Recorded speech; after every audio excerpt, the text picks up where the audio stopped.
নমস্কার, আমি Sharmishtha and welcome to Sharmishtha's kitchen. চলে এসেছি আজকে আরও একটি নতুন রেসিপি নিয়ে।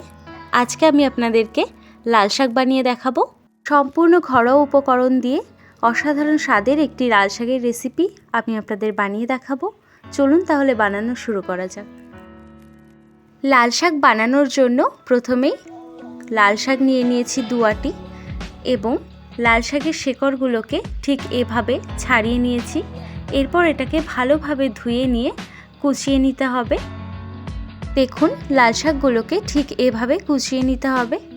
এরপর একটি কড়াইতে সর্ষের তেল দিয়ে দিতে হবে। তেলটা গরম হয়ে এসছে, এবার এর মধ্যে কুচিয়ে রাখা নারকেল দিয়ে দিলাম। নারকেলগুলোকে লাল লাল করে ভেজে নিয়ে তুলে রাখতে হবে।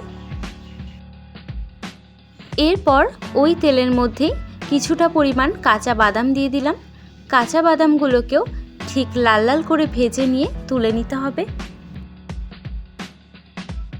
এরপর ফোড়নের জন্য দিয়ে দিলাম 2টো শুকনো লঙ্কা, আর দিয়ে দেব সামান্য পরিমাণ কালো জিরে, 3-4 কোষ রসুনের কোয়া কুচি করে দিয়ে দিলাম, আর দিয়ে দেব একটা পেঁয়াজ কুচি, 3-4টে কাঁচা লঙ্কা কুচি দিয়ে হালকা একটু নাড়িয়ে চাড়িয়ে নিতে হবে।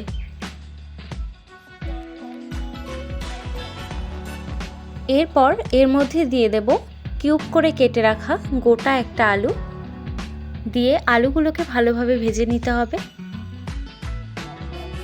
এখানে আলুগুলো ভাজতে ভাজতে পেঁয়াজ রসুনটাও খুব ভালোভাবে ভাজা হয়ে যাবে।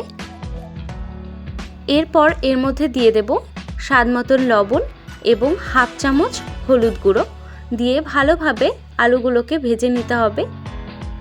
আলুগুলো ভাজা হয়ে গেলে এর মধ্যে দিয়ে দিতে হবে কুড়িয়ে রাখা নারকেল। নারকেলগুলোকে দিয়ে আলুর সাথে নারকেলগুলোকে ভালোভাবে আবারও ভেজে নিতে হবে। এরপর ভাজা হয়ে গেলে এর মধ্যে দিয়ে দেব কুচিয়ে রাখা লাল শাকগুলো। লাল শাকগুলোকে দিয়ে আলুগুলোর সাথে ভালোভাবে লাল শাকটাকে মিক্স করে নিতে হবে। দেখুন, লাল শাকটা যখন এভাবে মিক্সড হয়ে যাবে পুরোপুরিভাবে এবং ভাজা ভাজা হয়ে আসবে, ঠিক তখন ওপর থেকে দিয়ে দিতে হবে ভেজে রাখা নারকেল এবং বাদামটা। নারকেল এবং বাদামটা দেওয়ার পরে আবারও ভালোভাবে মিক্স করে নিতে হবে এবং এরপর দিয়ে দিতে হবে 1 চামচ চিনি। চিনিটা একটু বেশি পরিমাণে দিলে তবেই ভালো লাগবে খেতে লাল শাকটা। চিনিটা মেল্ট হয়ে এলে ওপর থেকে 1 চামচ ঘি ছড়িয়ে ভালোভাবে মিক্স করে নেব। দেখুন, লাল শাকটা দেখতে কতটা সুন্দর লাগছে। এবার আমি একটা প্লেটের মধ্যে লাল শাকটাকে নামিয়ে নেব এবং ওপর থেকে একটা নারকেলের চেলি দিয়ে সার্ভ করে দিলেই রেডি আজকের রেসিপি লাল শাক। আজকের রেসিপি এ পর্যন্তই।